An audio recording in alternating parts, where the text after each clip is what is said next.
একটি ছোট গ্রামে মারুফ ও তার স্ত্রী মারুফা থাকত। তারা অনেক গরিব ছিল, কোনো মতে সংসার চলতেছে। মারুফ তার স্ত্রীকে বলল, হায়, এই ছিল আমাদের কপালে। ঘরে কোনো খাবার নাই, আমার কাছে কোনো টাকা নাই, কিভাবে সংসার চালাবো আমি? মারুফা বলে, চিন্তা করিও না, দেখিও আমরা একদিন অনেক বড়লোক হব, তখন আমাদের আর কোনো দুঃখ থাকবে না। তুমি এত চিন্তা করিও না। আচ্ছা, তুমি থাকো, আমি জঙ্গলে যাই, কাঠ কেটে সেগুলো বাজারে বিক্রি করে ওই টাকা দিয়ে কিছু নিয়ে আসি। এই বলে মারুফ জঙ্গলের উদ্দেশ্যে রওনা হল।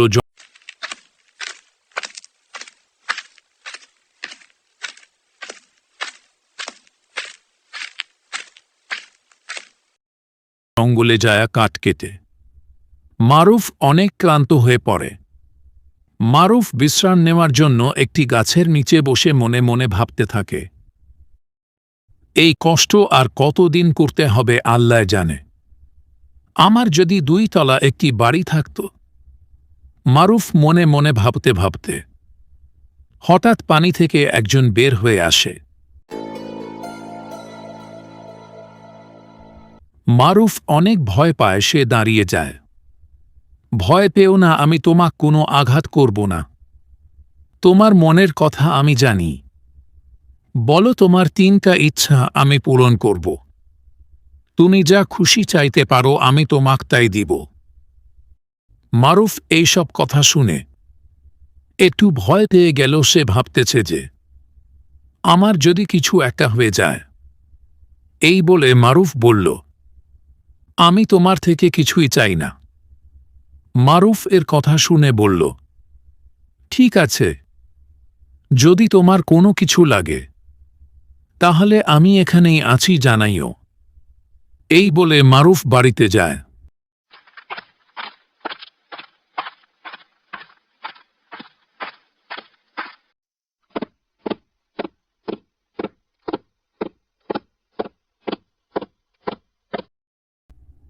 বাড়ি যায় তার স্ত্রীকে সব কথা খুলে বলে।